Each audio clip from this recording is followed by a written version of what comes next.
While Donald Trump declares war on the mainstream media again, accusing it of teaming up with Hillary Clinton's campaign, according to WikiLeaks, for what he calls now the greatest coordinated attack in political history.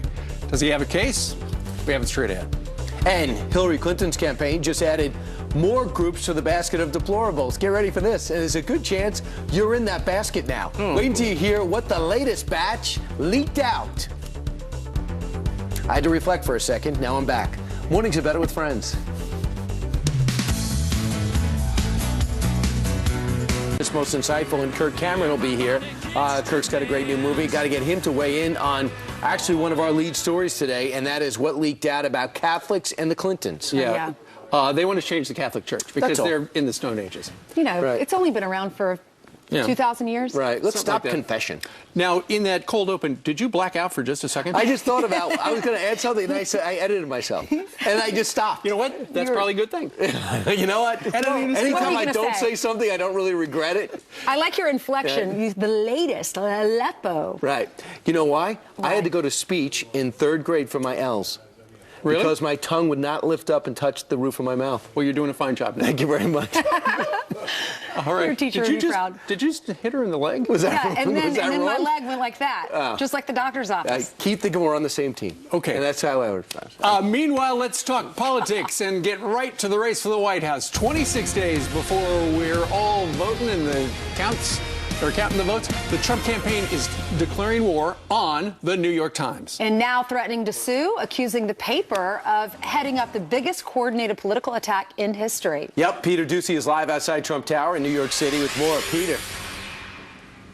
Good morning, Brian. 2 women now say they've each got a story that contradicts Donald Trump's claim that locker room talk with Billy Bush never actually escalated into anything physical. One woman tells the New York Times that Trump put the moves on her here at Trump Tower in 2005. Another says that he made move on her in the first-class cabin of an airplane 3 decades ago, telling the Times, quote, "He was like an octopus, his hands were everywhere." With that airplane incident, flight staff were apparently never notified, neither were the police, and there isn't any kind of an official record of the 2005 incident either.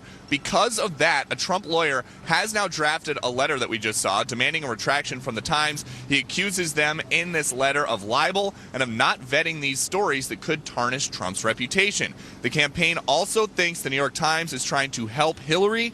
Spokesman Jason Miller says, quote, "The Times story buries the pro-Clinton financial and social media activity on behalf of Hillary Clinton's candidacy, reinforcing that this truly is nothing more than a political attack. This is a sad day for the Times." And before this news even broke, Donald Trump was hitting a similar note, complaining that embarrassing revelations contained in hacked emails from Hillary's top staffers, including slights against Catholics, were being ignored. WikiLeaks stuff is unbelievable. It tells you the inner heart. You got to read it. And you got to maybe get it because they're not putting it out. They want to put it out, but they can't do that because without the media and without the press, Hillary Clinton would be nothing. She'd be nothing. Zero. And Trump isn't just fighting with the media. He's also continuing his battle with this House Speaker Paul Ryan, accusing Ryan yesterday of not really wanting to beat Hillary Clinton. So Donald Trump has a lot going on, and we expect to hear a lot more about it at 2 swing state rallies today, Florida and Ohio. Back to you across town. All right, Peter, thank you very much. And if you're watching the mainstream media or reading the papers today, the story about the 2 women in the New York Times, it's interesting, though. The left is now interested in these women who have made these accusations against Donald Trump, however, very uninterested in the women who made the allegations against Bill Clinton. And they're in the news as well. Juanita Broaddrick, Kathleen Willey, just to name 2. Right. So let's see. Does Donald Trump actually have a case? Are these women telling the truth? Judge Napolitano joined Steve a short time ago. If Trump could prove that the Times acted with, here's a technical phrase, actual malice, which means that the New York Times knew this was wrong and published it anyway, or was reckless in its disregard for whether it was truthful or inaccurate and published it anyway, then he can prevail. That bar is intentionally high because of the language of the First Amendment the courts have ruled, was intended to encourage open, wide, robust, freewheeling, uninhibited debate. You're not sure if it's right, say it anyway, and that's the way we conduct our presidential campaigns. Well, here's the thing. If Donald Trump were to sue, he wouldn't get justice before the election. Nope. And one thing we were talking about, remember back in 2008, New York Times, Washington Post came out with essentially the same story, and it looked coordinated to a lot of people, where John McCain's having an affair with a lobbyist. Right. Well, you know, the election came and went. He lost. And then after the election, they settled with the lobbyist. They had some out-of-court settlement. The terms, I don't think, were disclosed. However, the New York Times had to print something that said, you know what, we never meant to infer that they had had an affair, which was exactly what they were trying to do. They were trying to damage him. Well, people are accusing the Hillary campaign managers of holding on to information and releasing it at the perfect time. That's politics. 27 days away from this election. And many people are saying that's exactly what happened over at NBC when they released the video of Billy Bush talking on the bus with Donald Trump, that they were holding on to that video. Yeah, TMZ is reporting this. There's much more to this story. And part of the reason that there is more to that story is because this tape was out earlier. The NBC News knew about this tape. They plan on editing it and sanitizing it to make Billy Bush not look quite as bad, because the only time Billy Bush really looks bad or compromised is when he said something when he left the bus. They were going to edit that out. Instead, they were going to sanitize it. When he said, give Donald Trump a hug to the soap opera actress. They thought that was... that he was egging him on. He said, geez, your girl is hot as whatever. So that was not going to make the cut. No. So the question is, did NBC actually have this tape before they stumbled onto it last week? For years. And we thought about having it Friday. It's 11 years old. When did they actually know about it? Were they timing it to go out? Well, the story that TMZ has said behind the scenes, they were going to all set to release on a Friday. Then comes Hurricane Matthew. They said, we got to stick with the weather coverage. It's a big story. It's going to get buried. So we're going to wait till Monday, at which time somebody at NBC leaked it to the Washington Post. It comes out Friday. It moves Matthew off the air, and it just swamps all the news cycle leading up to the debate. Right. And so TMZ is talking about how clearly NBC News was timing this to do the maximum damage to Donald Trump. And what's very curious is, even though there was this leak of somebody at Access or NBC News to the Washington Post, they have no interest in finding the leaker. That person's not going to get in trouble. Well, he was bragging about it allegedly at the Olympics. Billy. Exactly, telling the executives that he had this tape. I heard someone say, I bet Jeb Bush is so upset with his nephew because he never told him about the tape. By the way, I understand about holding stories for maximum exposure. If you have it on Wednesday and you got a 2020 coming up on Friday, you'll keep it for the magazine show. I get that.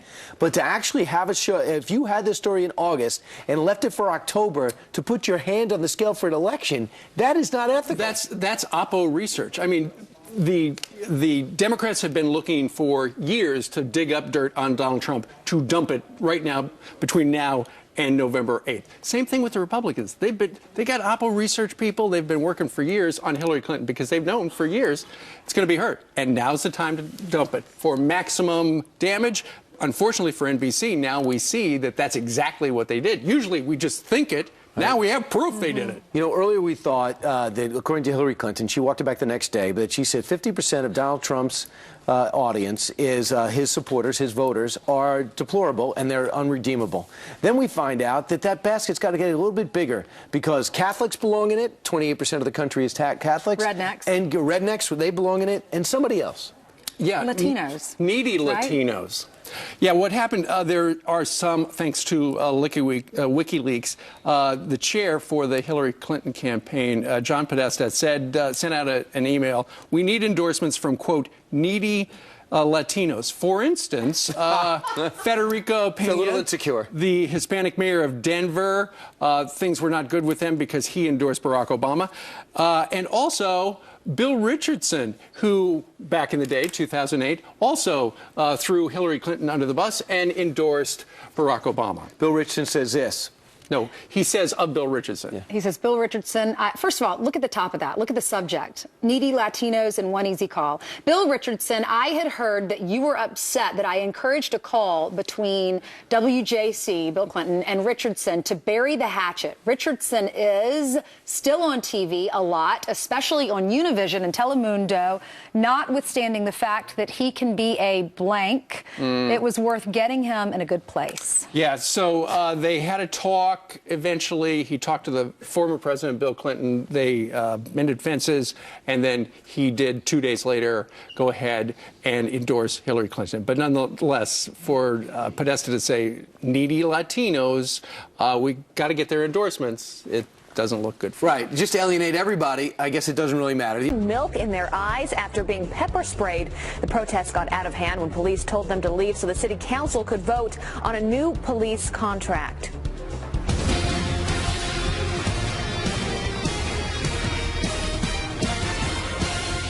Turning now to the race for the White House, 26 days, and the Trump campaign is declaring war on the New York Times, threatening to sue, accusing them of heading up the biggest coordinated political attack in history. Garrett Tenney joins us now live from Washington with more on that story. Good morning, Garrett. Heather, good morning. This is really just a new chapter of the same story. We've seen throughout this election, Donald Trump has bashed the New York Times for being against him, and that's what we're continuing to hear after this latest report that came out last night, in which 2 women claimed they were once groped by Trump. One of the women claims that more than 30 years ago, Trump began touching her inappropriately during a flight to New York City. The other woman claims she was working as a receptionist at Trump Tower 11 years ago when she met Trump outside an elevator and introduced herself before he kissed her on the cheeks and then on the mouth. Neither of the women pressed charges, and neither has spoken publicly about the incidents since they occurred. The Trump campaign is aggressively pushing back against this report, though, and is threatening to sue the New York Times. In a statement, campaign senior advisor Jason Miller says, in part, it is absurd to think that one of the most recognizable business leaders on the planet with a strong record of empowering women in his companies would do the things alleged in this story. And for this to only become public decades later in the final month of a campaign for president should say it all. Last night at a rally in Florida, Donald Trump himself bashed the mainstream media for blatantly targeting him while ignoring the seemingly growing number of scandals coming from Hillary Clinton. These dishonest people, mainstream media, they don't talk about this. They don't talk about this. Now, if I sneeze, if Donald Trump sneezes today, it's a major story. Now, part of the reason the Trump campaign is pushing back so hard on this report is that it comes on the heels of the leaked video from Access Hollywood in which Trump spoke about women in crude language. And this new report, true or not, only feeds into that narrative, which the campaign is aggressively trying to stop. Heather Nabby. Yeah, in part, he's blaming this on a coordinated character assassination. So we'll see. Just 26 days before the election. All right, Garrett Tenney, thank you. Thanks, Garrett. You got it. And WikiLeaks strikes again. Nearly 1,200 hacked emails from inside Hillary Clinton's campaign released, revealing vicious attacks on certain religious and ethnic groups. Cheryl Casoni from our sister network, Fox Business, here with these details, which just continue to come out. Yeah, they do. No kidding. Good morning, guys. Well, the 4th round of emails, a treasure trove for Republicans, appearing to show Hillary Clinton's campaign insulting both Catholics and Hispanics. While urging Clinton to contact Latino lawmakers for support last year, Clinton's campaign chair, John Podesta, titled one email, quote, needy Latinos and one easy call. Then Podesta received an email bashing Catholics and plotting a Catholic spring. Quote, there needs to be a Catholic spring in which Catholics themselves demand the end of a Middle Ages dictatorship and the beginning of a little democracy and respect for gender equality in the Catholic Church. Okay, so Podesta and other Clinton top aides still blaming Russia for the hacks, refusing to verify the emails as authentic, but Donald Trump was quick to pounce. Listen. The new emails also show members of the Clinton team viciously attacking Catholics and evangelicals. Did you see that? No, the press doesn't want to report that one. That could be election changing. It's just the latest evidence of the hatred that the Clinton campaign has for everyday faithful Americans. Well, Trump's camp now calling for several of Clinton's top aides to resign over the insulting comments, including her director of communications, Jennifer Palmieri. Ladies, back to you. Could this race get any uglier? Well, Cheryl. Podesta's Twitter account was hacked for a period of time as well last night. Thank you, Cheryl. And that brings us to Look Who's Talking. And this morning, former United States Secretary of Education Bill Bennett is saying conservatives should be outraged that their faith is under fire. What'd she say? The Russians did it, the Catholics did it, the Pope did it. Look, this crowd has been anti-Catholic for a long time. This is leftist anti-Catholicism. These are transatlantic agnostic progressives. They do not believe in things like the authority of the Catholic Church. Now, as a conservative, I worry that the age of Clinton has been with us too long and may last even longer. But I got to tell you, I think the Catholic Church will outlast the Clintons, and I think it will be around when they are long gone. This notion of uprooting thousands of years of Catholic doctrine, we know what this is about. Well, it's the Catholic teaching on marriage, on same-sex, on contraception, and most of all on abortion. They just can't stand that. Catholics, I hope, will take note of this. Their faith is being attacked, their faith is being disparaged, and they should react to it. Well, let's take you overseas now to a Fox News alert. The U.S. unleashing missile strikes overnight after yet another attack on a Navy destroyer. Tomahawk missiles hitting sites in areas of Yemen controlled by Iran-aligned Houthi forces. The sources of two separate attacks on the USS Mason this week. Retired four-star General Jack Keane says that all of this is an attempt to make the U.S. look weak. All those provocations in the Gulf that we've been dealing with for the last weeks, missiles being fired near our warships, little gunboats coming out, trying to intimidate the United States. I mean, they know the United States has a far superior Navy than what they have, but they want to humiliate and embarrass the United States. Pentagon officials say that the U.S. will not tolerate any threats to our ships. And new developments in the deadly Connecticut plane crash. Investigators now saying this was no accident. Right now, the feds say it looks more like a suicide than terror. The sole survivor detailing a heated argument inside the cockpit just seconds before the plane fell from the sky, exploding in a fiery blaze. At the helm is Faraz Freicht, a Jordanian national who came to the U.S. on a student visa for flight school. The instructor with him tells investigators Freicht was overwhelmed by school and downed the single-engine plane on purpose. And chilling videos posted on his Facebook back in 2015 show Freicht flying over Nigeria Falls and completing a successful landing. There's also this walking into a trap. Officials say the gang member accused of killing two California officers wanted to murder cops. This individual wanted to kill police officers. He armed himself with a weapon to kill police officers. Prosecutors say John Felix was wearing body armor and used armor-piercing ammunition when he opened fire on Palm Springs officers Jose Vega and Leslie Zarabeni. She was a brand new mom. So sad. Both were shot through a closed door responding to a domestic disturbance call. Felix now faces the death penalty. Turning now to some weather news for you. An urgent warning to stay away from water as historic flooding claims more lives. In North Carolina alone, 20 people now dead, 19 of them from drowning. And despite the blue skies, rivers are still rising. They're expected to reach historic levels by today or Saturday. Governor Pat McCrory urging residents as far as 100 miles from the coast to leave their homes immediately, with the possibility of dam failure. Roads still impassable, homes and schools completely submerged, serving as reminders of Hurricane Matthew's deadly wrath. The death toll across the U.S. now up to at least 36 people. And some destructive winds and heavy rain already battering Bermuda as the tiny island braces for Hurricane Nicole's impact later today. The storm growing into a major Category 4 with winds up to 130 miles per hour and kicking up. You can see that heavy surf. Take a look at this, the monster hurricane from space. Officials say that there could be up to 8 inches of rain when the storm passes over Bermuda today. All right, well, the time is now 11 minutes after the hour. Coming up, talking terror, Secretary of State John Kerry's advice when referring to ISIS, lose the word Islamic. And the topics just announced for round 3 between Donald Trump and Hillary Clinton. What is on tap for the final debate? Plus this. A live shot from Times Square here in New York City. Definitely feeling like fall out here, and feels pretty good. Speaking of being happy, though, lots of people happy that this is almost over. Just 26 days until the election, and a shocking new poll is coming out of Utah this morning. Donald Trump and Hillary Clinton, they're in a dead heat with 26% each. But the real story? Independent Evan McMullin trailing close behind with 22%. Larry Sabato, director of the Center for Politics, says that this is unprecedented. About 70% Republican. Ronald Reagan used to get over 70% in Utah.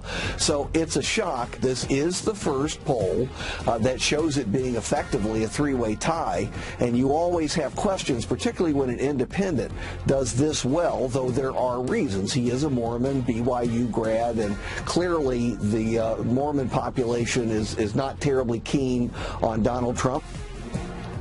Sabato says Mitt Romney's lack of support for Donald Trump could also be influencing Utah voters. And we are just 6 days until the third and final debate between Hillary Clinton and Donald Trump. The topics just revealed, and they include debt and entitlements, immigration, the economy, the Supreme Court, foreign hotspots, and fitness to be president. And you can watch the debate right here next Wednesday at 9 p.m. Eastern. We are definitely excited about it here. It's moderated by our very own Chris Wallace, and it is the first time ever that a Fox News anchor will moderate a general election presidential debate. It's exciting. We'll be watching. All right, Secretary of State John Kerry purposely avoiding the term Islamic when talking about ISIS terrorists. It's the Islamic State. It's not a state. There's nothing legitimate about it. There's nothing Islamic about it. It's a complete misnomer. It's their title, and we shouldn't use it. That was Kerry speaking at a tech conference in Silicon Valley. Says ISIS should be called Daesh, or the world's most evil terrorist group. Instead, well, it falls in line with the Obama administration's refusal to say radical Islamic terrorism. And hundreds of FBI and DOJ agents furious over James Comey and Loretta Lynch's decision to let Hillary Clinton off the hook. An anonymous source tells Fox News agents who worked on Clinton's email investigation were shocked and angry when no charges were filed. Many agents believe the decision to clear Clinton came straight from the White House. And we mentioned Chris Wallace. We need to say happy birthday. It is his birthday. Yes, it was his birthday yesterday. Happy birthday, Chris. Well, the time now is 17 minutes after the top of the hour. And remember when Bill Clinton said this about Obamacare? And then the people are out there busting it, sometimes 60 hours a week, wind up with their premiums doubled and their coverage cut in half. It's the craziest thing in the world. Well, now another Democrat is on board. Plus?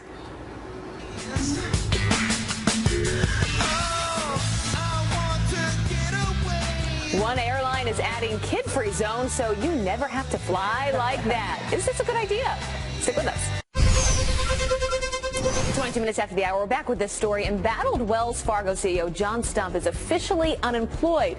He agreed to retire immediately, bowing to pressure in the wake of revelations bank employees created as many as 2 million accounts without customer authorization. He's walking away, though, with $100 million in stock, plus pension and benefits exceeding $24 million. I think he'll be just fine, Heather. Thanks, Abby. Well, so did you know that October is National Cybersecurity Awareness Month?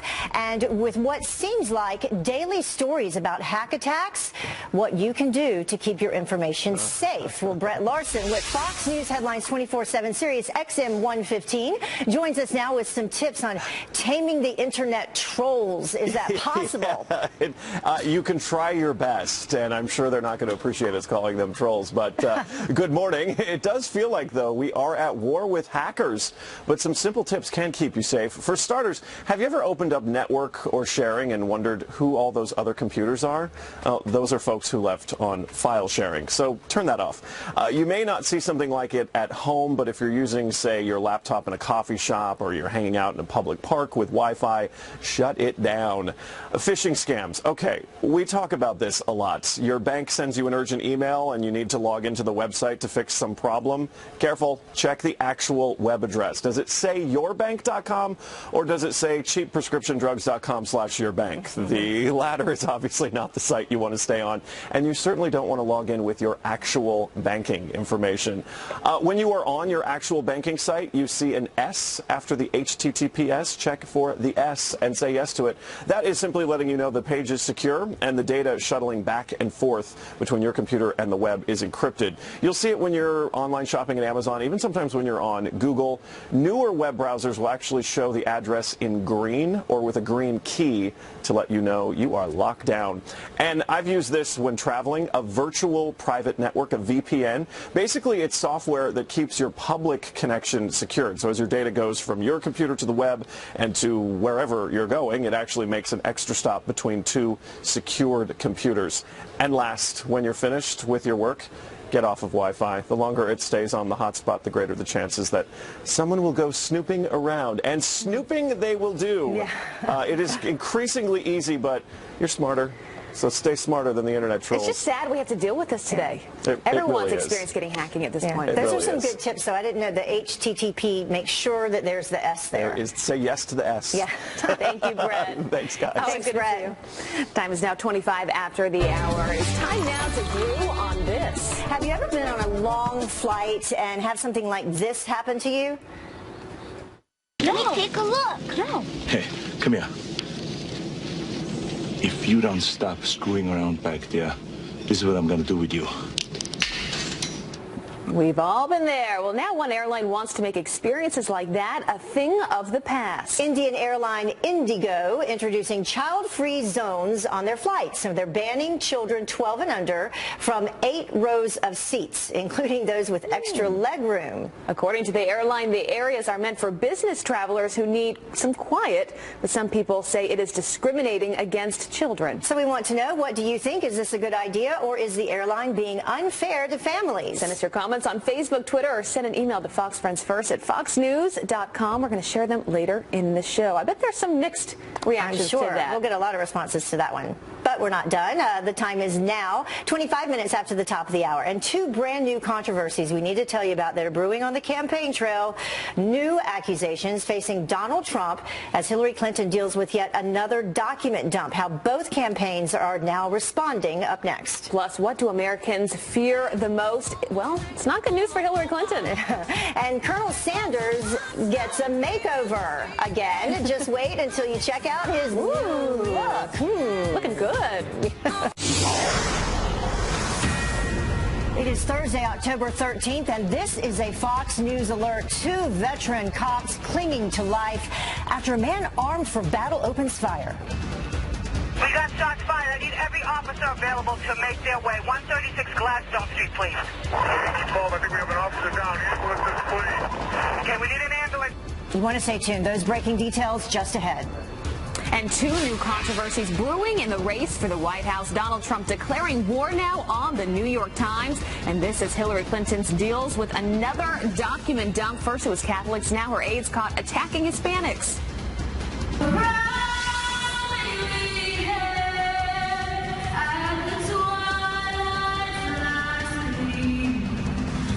Plus, what a save. The teen athletes who rescued the national anthem. Fox and Friends First continues right now.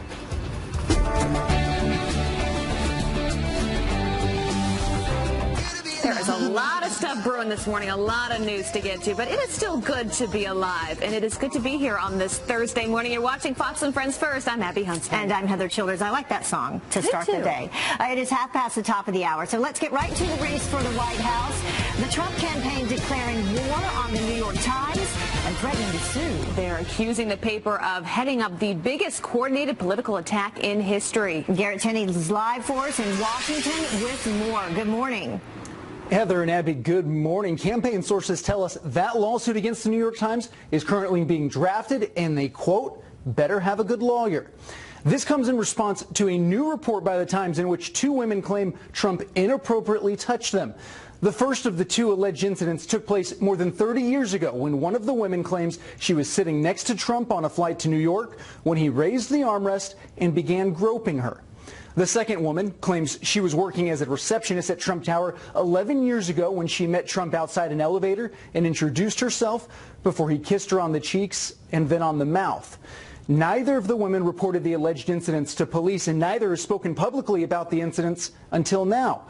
Donald Trump vigorously denied that either incident ever took place to the paper, and in a statement his campaign is portraying this latest report as another example of the media actively targeting Donald Trump, saying, quote, "This entire article is fiction, and for the New York Times to launch a completely false, coordinated character assassination against Mr. Trump on a topic like this is dangerous. To reach back decades in an attempt to smear Mr. Trump trivializes sexual assault, and it sets a new low for where the media is willing to go in its efforts to determine this election."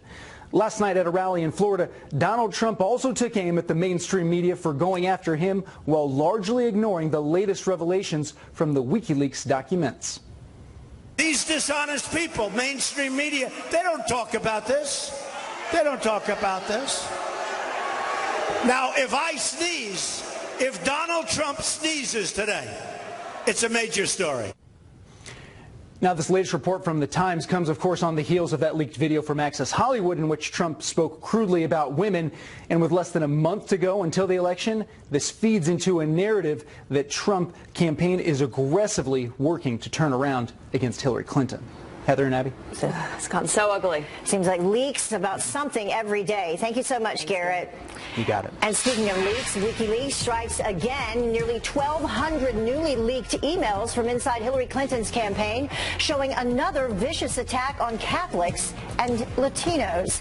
One email showing her top aides bashing the church and plotting a Catholic spring. Here's what it says, quote, "There needs to be a Catholic spring in which Catholics themselves demand the end of a Middle Ages dictatorship and the beginning of a little democracy and respect for gender equality in the Catholic Church." And then, while going after Latino lawmakers for support, Clinton's campaign chair, John Podesta, titled one email, quote, "Needy Latinos and one easy call." Now, Trump's camp calling for the aides involved in the email chains to step down. And the Clinton camp blames Russia for the recent hacks. You may have heard them say that, saying that the country is likely acting in the interests of the Trump campaign. And that brings us to our look at who's talking. Former Navy SEAL and Trump supporter Carl Higbie saying it doesn't matter who leaked it.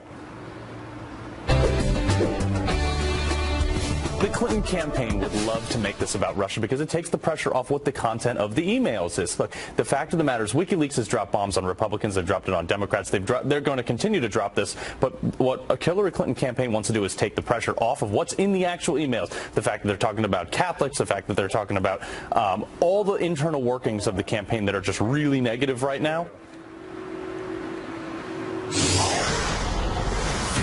Turning now to a Fox News alert, a story we're following very closely this morning. Two Boston cops clinging to life at this hour after a dramatic overnight shootout. And that gunman is now dead. Witnesses describing the scene like a war zone, one capturing what is believed to be the crossfire between police and a suspect that was armed for battle.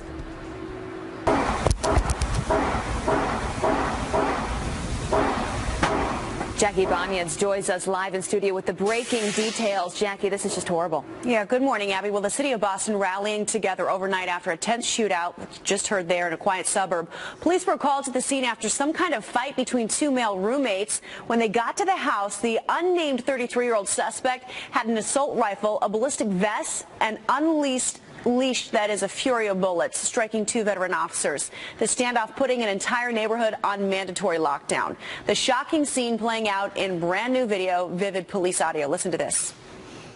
We got shots fired. I need every officer available to make their way. 136 Gladstone Street. Multiple shots. Guys, get us a ammo down here now. They're pushing, sir. The two officers, they're in surgery right now after both being shot multiple times. One has been on the force for 12 years, we're told, the other for nearly 3 decades. The police commissioner now thanking everyone for their fellow brothers there in blue for their heroic life-saving actions. 2 of the officers dragged their fellow officers out of the line of fire, so they were in a protected zone, and the officers continued to engage in a gun exchange. They did a good job of making sure that they were able to do what they had to do as police officers in the city of Boston, but also the community of East Boston was very supportive of them. 9 additional officers are being treated for both minor injuries and traumatic emotional stress. Police are still working to uncover a motive. Abby, Heather. All right, thank you, Jackie. Thanks, Jackie. Story. Yeah. And now to a massive manhunt underway in Baltimore after yet another attack on police. Tell nobody was he shot. Out of here. Get us a medic down here. Officials say one officer was shot in the wrist just moments after stopping 2 carjacking suspects. He's alert and conscious. He's up speaking. Matter of fact, his district commander described him as actually being himself, and that's a positive. One of the suspects opening fire before both abandoned the car and took off running. Luckily, no one else was hurt. And we have some new developments to tell you about in the deadly Connecticut plane crash. Investigators now saying that this was no accident. Right now, the feds say that it looks more like a suicide, though, than terror. The sole survivor detailing a heated argument inside the cockpit just seconds before the plane fell from the sky, exploding into this fiery blaze. At the helm, Faris Freicht. He's a Jordanian national who came to the U.S. on a student visa for flight school. The instructor with him tells investigators that Freicht was overwhelmed by school and downed the single-engine plane on purpose. Historic flooding claiming more lives in North Carolina. 20 people now dead there, 19 of them from drowning. Rivers are still rising and expected to reach historic levels by today. Helicopters continue to rescue people from their roofs in the badly damaged town of Lumberton. So sad. Well, a high school volleyball player takes matters into her own hands when issues with the audio system stopped the national anthem from playing.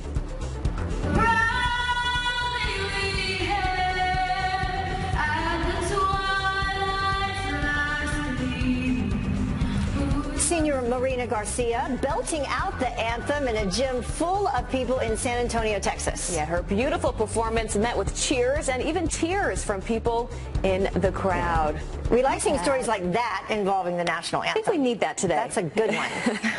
Well, the time now is about 20 minutes until the top of the hour. And we have a Fox Business alert for you. A problem on some cars that could kill you. That's right. And now a massive recall is underway. What you need to know next. And bucking the trend, what a major mall operator is doing this Thanksgiving. Plus, this guy needed to get away from his wife so bad, he landed up in jail. But first, a look at your weather across the country. 43 minutes after the hour. Remember when Bill Clinton called Obamacare crazy? Well, now another Democrat is lashing out at the plan, saying it's too expensive. I'm not trying to pass the buck here, but the reality is the Affordable Care Act is no longer affordable.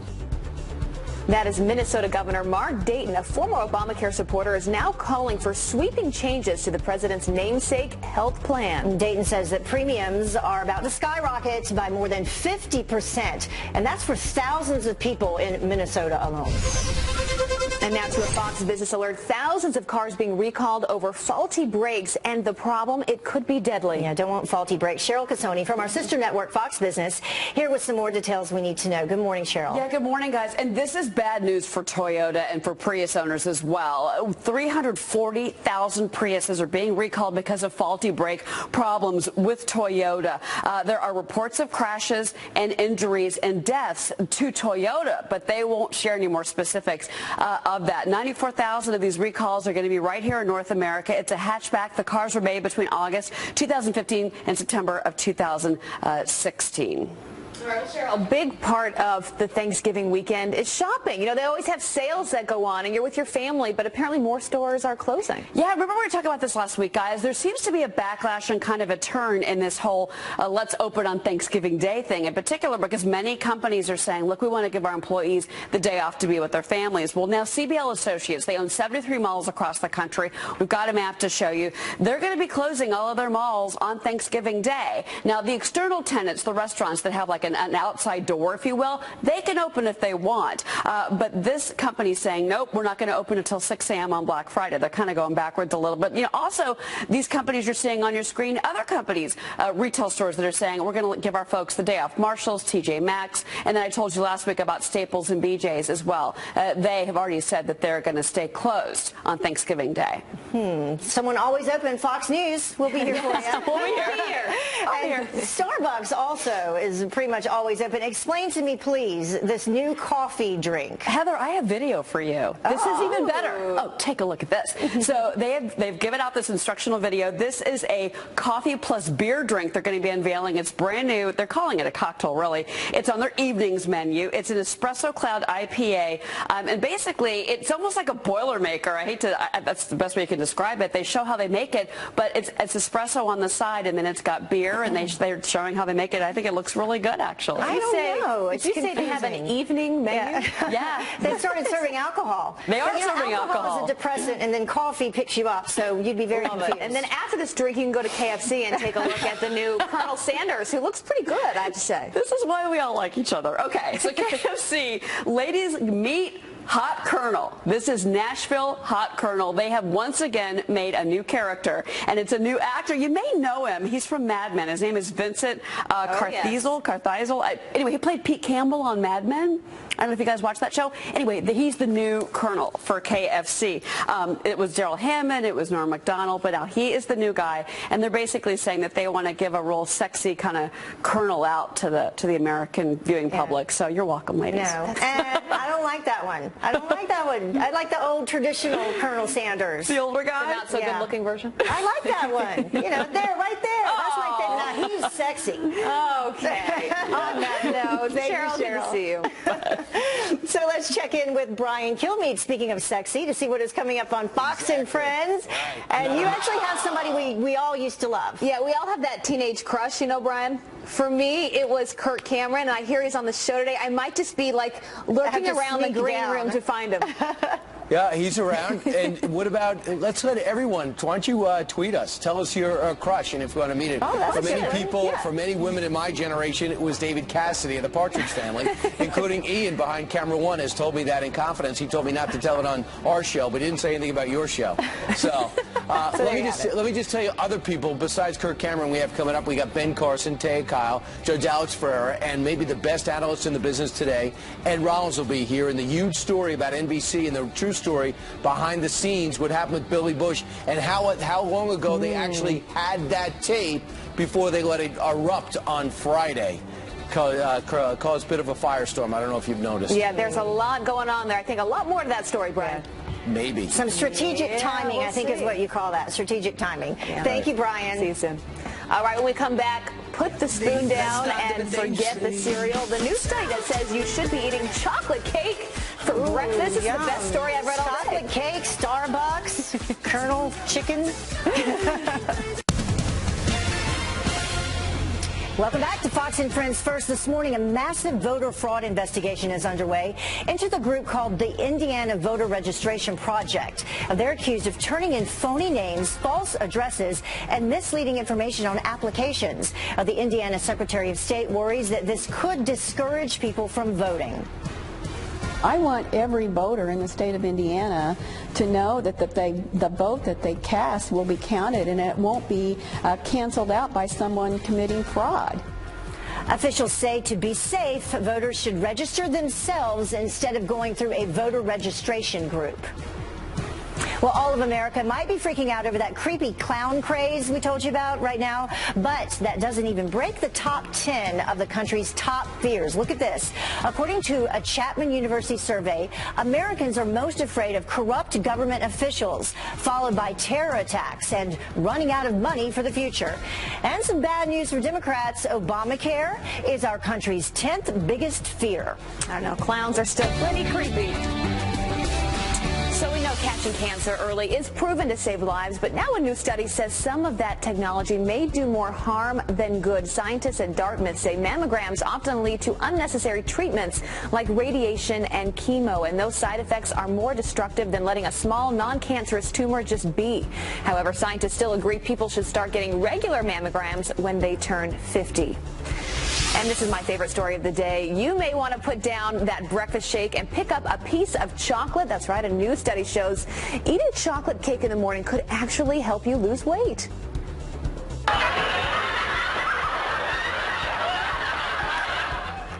But before you stop drinking your kale juice, be warned, not all cakes make the cut. Researchers say a low-sugar, dark chocolate cake is best since cocoa helps improve memory, reasoning, and focus. Eating cake in the morning is the best time because that is when our metabolisms are most active. And I'm just sad we don't have a cake on set this morning. Depends on what morning means for you. For us, it's, what, 2 a.m.? That's right. I'll have chocolate cake at 2 a.m. Okay. Well, the time now is about 8 minutes until the top of the hour. In kid-free zones, we told you about this, the airline designating areas where children cannot go. Is it a good idea? Your email's pouring in on this one. And can your dog do this? Have this pooch learn how to do the laundry. My dog certainly can't do that, although it looks like my dog. Yeah, clever. That is the cutest thing. Clever dog. Now, before the top of the hour, before you leave the house, here is what is happening today. 2 Boston cops clinging to life at this hour after a dramatic shootout in a quiet suburb overnight. That gunman killed by police in the firefight. And the man accused of New Jersey and New York City bombings makes his first court appearance today. Ahmad Khan Rahami will appear via a video link in court. And Donald Trump is hitting the swing states today. He will be in Florida first, then Ohio. Meantime, Hillary Clinton is spending her time on the West Coast, fundraising in San Francisco, and then taping an episode of Ellen in L.A. Time now for the good, the bad, and the ugly. Up first, the good. Meet Harlow, the pup who can actually help with laundry. Basket. Good laundry. Basket. Good girl, laundry. Good girl. Harlow training to be a service dog in Florida, and part of her training includes learning to do the laundry. And now the bad, a husband faking his own kidnapping at gunpoint just to get away from his wife and party with some friends. Yes, he had 2 of his friends put on masks, drag him from his Texas home. They even had guns. Police spent the whole night looking for him. And the ugly, if you wanted to be a sexy version of Ken Bone, because who doesn't, you're out of luck. The Halloween costume made by the company Yandy sold out of the $100 outfit within hours. That's hysterical. Yeah. And that dog. Thank you. I like that one. Time now for your brew on this responses. Ever been on a flight with a kid kicking your seat the entire time? Well, one airline wants to make that a thing of the past. So we asked if you think airlines introducing child-free zones on flights is a good idea, or is the airline being unfair to families? Susan on Facebook says, I think it's a great idea. It doesn't hurt anyone. It makes for a more relaxing trip for adults. And Christine says, coming from a mother with a child on the autism spectrum, I find this disturbing. Not all children are brats or misbehaving on purpose. And Albert on Twitter says, kids shouldn't be banned from an entire flight, just one section. It's the same concept as alcohol-free section and sports stadiums. Yeah, we appreciate everyone responding. Fox and Friends starts right now. Have a good day. Have a great day. Bye. Good morning on this Thursday. It's October 13th, 2016. I'm Ainsley Earhart, and we start with this, a Fox News alert. 2 Boston cops clinging to life this morning after being ambushed and then shot multiple times. We got shots fired. I need every officer available to make their way. 136 Gladstone Street, please. 12, I think we have an officer down. Ambulances, please. Okay, we need an ambulance. That suspect said to be armed for battle. The breaking details straight ahead. Meanwhile, Donald Trump declares war, accusing the media of conspiring with the Clinton campaign in what he's calling the greatest coordinated political attack in history. We're live at Trump Tower right now. Yup, and brand new Hillary Clinton emails revealing her campaign's disdain for not just Catholics, but Southerners and now Latinos. Who do they like? Who isn't deplorable? Let me just remind you, you're not, because your mornings are better because you chose to be with friends.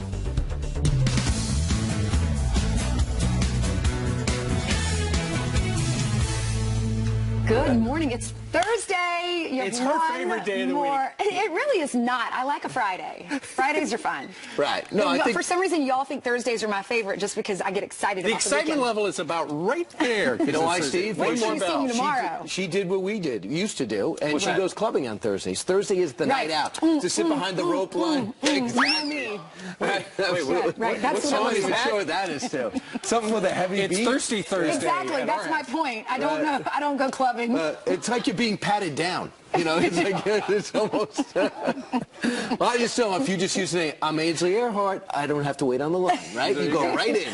That's something. Okay, when you move up north, you learn they say up here, wait online. Down south, it's you wait in line. Oh, really? When I moved up here, I'm like, wait online? What do you mean online? There's like a line on the ground? Wow. The computer, online. It's amazing. Right. Exactly It's amazing our nation stayed together with these differences. I know, right? It's crazy. It's a melting pot.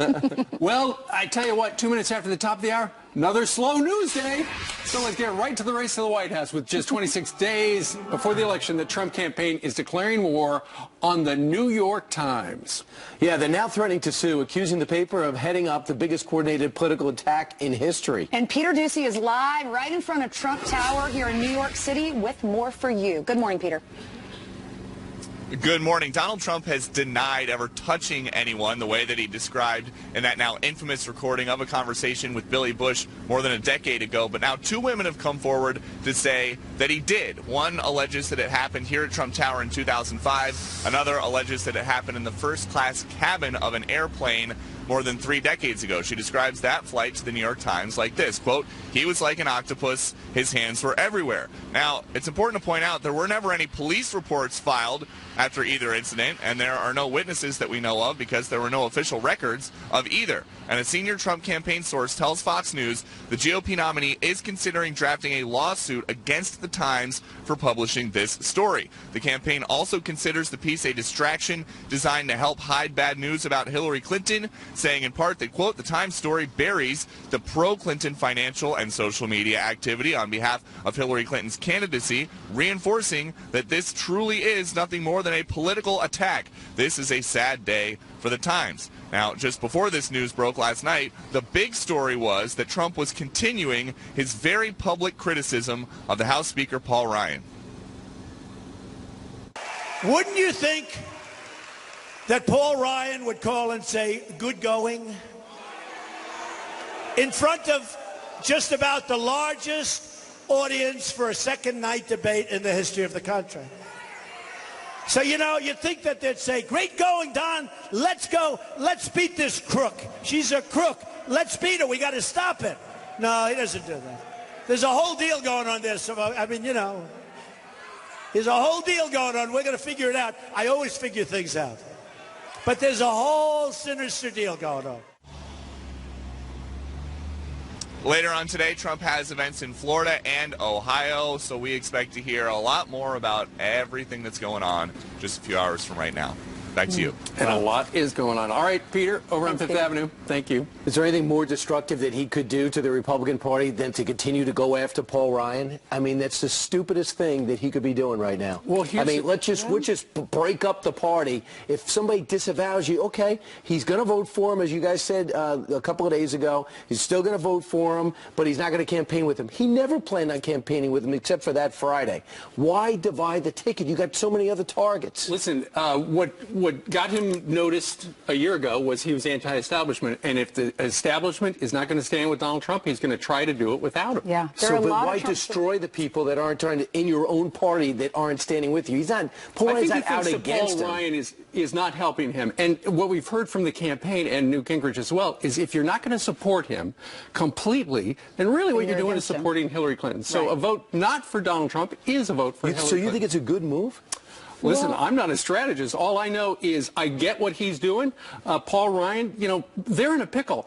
You got the guy who runs RNC, Reince Priebus, and he has said, you know, we're endorsing him. I'm going to campaign for him and all that other stuff.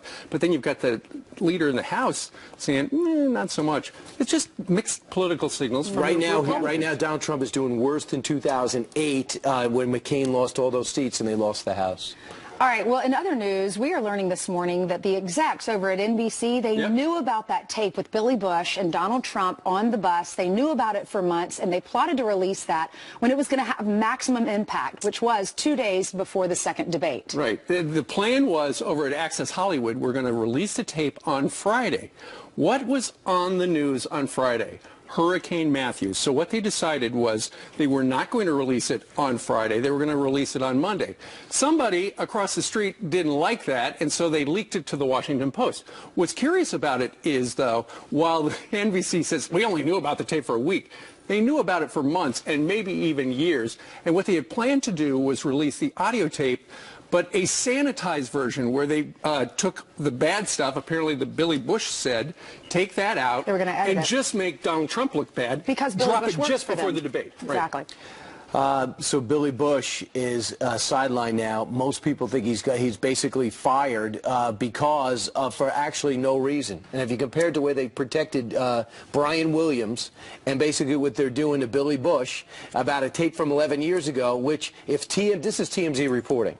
If TMZ is right, they not only knew about this tape, they hired him knowing about the tape. So they pull him out of Access Hollywood. It goes 3,000 miles to do the 9 o'clock show on the Today Show.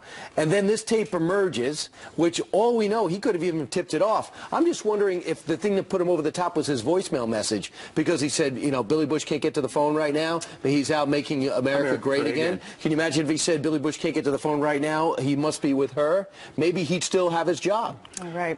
Well, NBC looks terrible because they were going to edit some videotape to make Donald Trump look bad. It sounds like Billy Bush may actually sue NBC because they knew it was on the tape, and they knew the tape was out there for a while. Well, executives, so he has executives over there are saying they only knew about it for a week or two, but Billy Bush was bragging about it apparently at the Olympics. Yeah. So that was months ago. In Rio. To the executives, they tracked down the tape, looked at the tape, and they're like, oh my gosh, this is... But maybe Donald Trump does have a point. There is the most cohesive, coordinated attack on any political candidate ever. Meantime, yesterday we told you about, and this is from WikiLeaks, how members of Hillary Rodham Clinton's campaign have been mocking Catholics. And now, as it turns out, with the latest batch of emails, we're seeing that not only do they mock Catholics, but essentially they're saying, you know, this religion, we got to help them come out of the dark ages. We've got to change this religion that's been around for thousands of years. This is an email from Sandy Newman. This was back in 2012. There needs to be a Catholic spring in which Catholics themselves demand the end of a Middle Ages dictatorship and the beginning of a little democracy and respect for gender equality in the Catholic Church. I have not thought at all about how one would plant the seeds of the revolution or who would plant them. Just wondering. Right. You think your plate would be full just trying to get the nomination and winning the presidency. You also want to overthrow and reform the Catholic Church. Let's go over to the Vatican and see what we can do.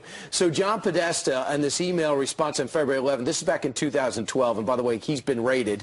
We created Catholics in Alliance for the Common Good to organize for a moment like this, but I think it lacks the leadership to do so right now. Likewise, Catholics United, like most spring movements, I think this one will have to be bottom up. I'll discuss with Tara. Meanwhile, Bill Bennett, who was our first education president, a deep thinker, wrote books on virtue, heard this, was smart enough to go on Megyn Kelly last night. Here's what he said about it. This crowd has been anti-Catholic for a long time. This is leftist anti-Catholicism. These are transatlantic agnostic progressives. They do not believe in things like the authority of the Catholic Church. Now, as a conservative, I worry that the age of Clinton has been with us too long and may last even longer. But I got to tell you, I think the Catholic Church will outlast the Clintons, and I think it will be around when they are long gone. This notion of uprooting thousands of years of Catholic doctrine, we know what this is about. Well, it's the Catholic teaching on marriage, on same-sex, on contraception, and most of all on abortion. They just can't stand that. Catholics, I hope, will take note of this. Their faith is being attacked, their faith is being disparaged, and they should react to it. He's got some great points regarding why the Democrats would like to see the Catholic Church change so that, you know, they don't have to be pro-abortion while the Catholic Church is anti-abortion. Jen Palmieri, who we told you about yesterday, was mocking a number of Catholics with some of the things she said, was asked about on the plane, said, I don't recognize that email. Not that it was true I don't recognize it. Besides, it's from the Russians. Right. So that's their defense. It's from the Russians. It could be doctored, and I don't recognize that. Brian, do you think the Catholic Church will be around longer than the Clintons? How old is Chelsea? I'm not sure. And then we don't know. So that's a good point. I would say a couple of things. If you're I think this country is made up of 28% of Catholics. How do you feel? about who you might be electing. Number two is that if you talk about religions that need to get out of the Middle Ages, is Catholicism the thing that springs into your mind? Or as Tucker Carlson said last night, can you imagine if this email said something about Muslims? There would be an immediate press conference by Barack Obama, and John Kerry would say something just to praise the Muslim religion. So anyway, we thought we'd just bring you the latest from the WikiLeakers. In the meantime, 11 minutes after the top of the hour, and Heather's got some more news. I certainly do. And we have a Fox News alert right now to start out with. On a very busy news day at this hour, 2 veteran police officers are in surgery, and they are clinging to life after a dramatic shootout overnight in Boston. The gunman is now dead. Witnesses describing the scene like a war zone. One capturing on video the crossfire between police and the suspect they say was armed for battle.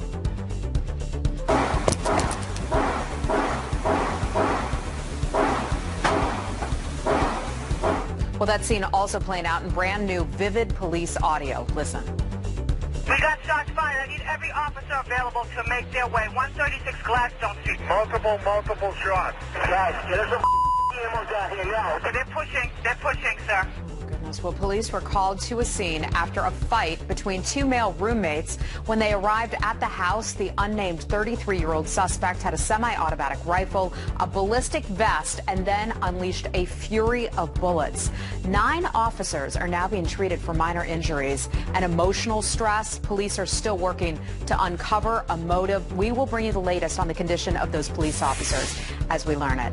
In the meantime, overnight, a stampede of anti-police protesters clashing with riot police in Oregon. They were outraged over a move to give those police officers a pay raise.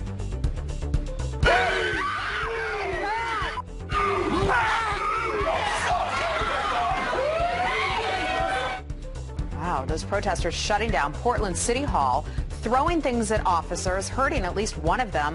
Police were forced to use pepper spray. The department says 10 people were arrested overnight. And those are your headlines. I'll see you back here in just a little bit. Big news coming out about law enforcement. Law enforcement under attack every way. There you go. All right, Heather, thank you. Coming up on this Thursday, good news for a VA worker fired for lies and abuse. She's just been rehired. Does that sound like reform to you? And a high school volleyball player wasn't about to let some technical difficulties stop the national anthem.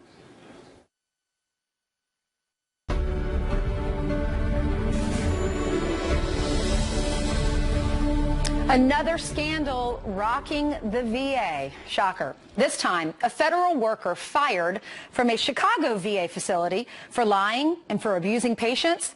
Well, now that person has been rehired at the Phoenix VA. So how can something like that happen? Here to react is VA whistleblower Brandon Coleman. Hey, good to see you, Brandon. Hey, thanks for having me. You're welcome. Well, last week you were on talking about one scandal. We're bringing you back this week because there's this new scandal. Why in the world would someone who got fired from one VA hospital be sent to the Phoenix VA hospital and employed again? Yeah, of all places, ground zero. Right. Our bad apple of the day is named Dolores Judd, who was fired for cause, the final straw being in Chicago when an elderly female veteran asked her point blank, can you please print out a list of my upcoming appointments? And Dolores Judd said, no, that's not my job. So they fire her, but what your viewers may not know is there's something called a non-competitive appointment. This is a loophole within the federal government in which a bad apple such as Dolores Judd would get preference over a veteran or a civilian employee off the street applying for their first federal job. So she lands in, of all places, ground zero, my hometown, Phoenix, Arizona, and they put her in charge of the Choice Program, which was signed into law by President Obama in 2014 for veterans waiting more than 30 days for care or living more than 40 miles away. So the irony of the story here is we take a lady that refuses to help a veteran in a customer service type position and put her in a position where veterans are depending on her because they're already frustrated with the broken system. So the Choice Program that she's over now, if you've been on the waiting list for more than 30 days, you can go and choose another doctor. Is that how it works?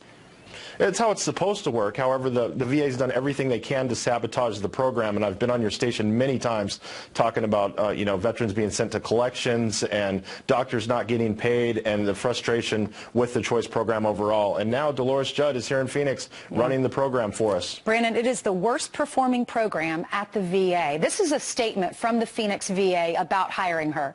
The hiring process regarding Dolores Judd that took place this summer is regrettable and not as thorough as it should have been. All right, so they're admitting it. What are they going to do about it? They've done this before. They admit the tiniest bit of fault, but then they act like there's nothing else to see here. Please move forward. And then it dies down in the media and nothing gets done. Brandon, why are you coming out? You work there. Why would you come out and criticize this place? Because it's a cesspool. It's the worst example of VA healthcare in the nation. I'm not a Democrat. I'm not a Republican. This is an American issue. Hillary Clinton came out and said that veterans overall are satisfied with their care, but I would challenge Mrs. Clinton and tell her that dead veterans can't talk. They can't fill out surveys. Something needs to change. All right. Well, thank you for being a whistleblower and standing up for our veterans. We appreciate that. Have a good one. The mainstream media can't get enough of Donald Trump's hot mic moment, but are they giving equal treatment to Hillary's remarks, calling Trump supporters deplorable and Bernie supporters basement-dwelling baristas? A fair and balanced debate on mainstream media bias coming up next. Brian likes that. And it's happened again. A refurbished Samsung phone erupts into flames, and this time it's caught on tape. Wait until you hear how Samsung is responding this time.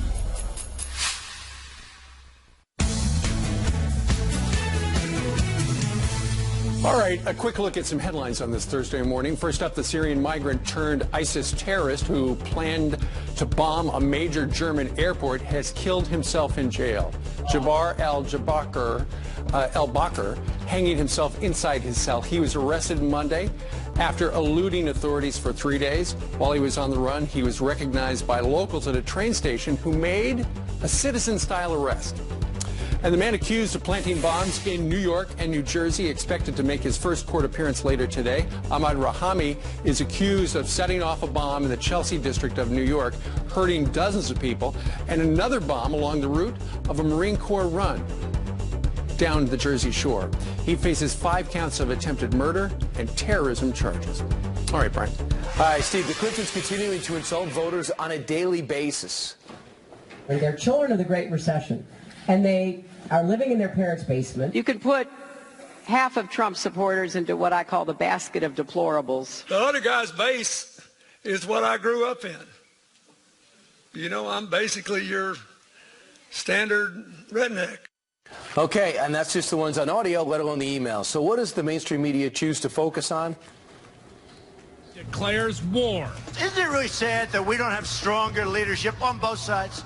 28 days out, the Republican nominee turns on Republicans. Trump is fully armed to strike at every institution of American democracy. Along with all those accusers who say that he did inappropriate things, female accusers did inappropriate things with him. Here to weigh in is Ying Ma, the former policy director to Ben Carson, and Jessica Tarlov is a Democratic pollster. So I guess the first thing that pops out is the velocity of stories coming out. But Ying, first off, do you notice an inequity in the way this stuff is covered? Good morning, Brian. Well, I think the problem is that the mainstream media not only does not know how to exercise objectivity, it has no shame. And as we've discovered from recent WikiLeaks emails, the Hillary Clinton campaign is colluding with the mainstream media. We've got everyone from CNBC to New York Times to CNN. And so there really is no shame in how the mainstream media is trying to take down Donald Trump and trying to promote their pet candidate, Hillary Clinton. Jessica, have you noticed the imbalance? I mean, yeah, I think that there is a slight imbalance, but I would counter that by saying that when the deplorables comment came out, it led every single network. We talked about it all the time. It was on CNN, MSNBC. The redneck comment, he also lumped himself into that category, but you shouldn't use language like that. And there's a lot in the emails that I don't like. I don't want any groups to be disparaged. And though I know that politics is a dirty business and you do have to talk about people of special interest, some of the language went too far. But the idea that the media is doing something wrong by covering this rolling stream of sex assault cases or accusations, I think is ridiculous. The idea that you're going to be able to push this WikiLeaks narrative against this backdrop, I mean, it was 6 women overnight. Are we at 11 total right now? And Donald Trump can say he's going to sue the New York Times all that you want. This is the narrative now. And I don't know if he should have been vetted better or what, but this is what the election is going to be about. Or for some reason are these stories held back, as TMZ's reporting, the NBC tape was held back for the right time, right before the debate or right after the debate, when that could have come out a lot earlier, when it could have got buried in the summer. The New York Times is covering all these women. Did they just now have this revelation? Well, now they did the say election that is when out? they saw him in the second debate, say that he had never assaulted anyone. That was one woman. That's what, I think it was two of them. But either way, yes, things get held back for the right time. And the Clinton campaign is very smart. They know these things. And there was the joke that I heard someone say, you know, imagine what she'd release if she had been 5 points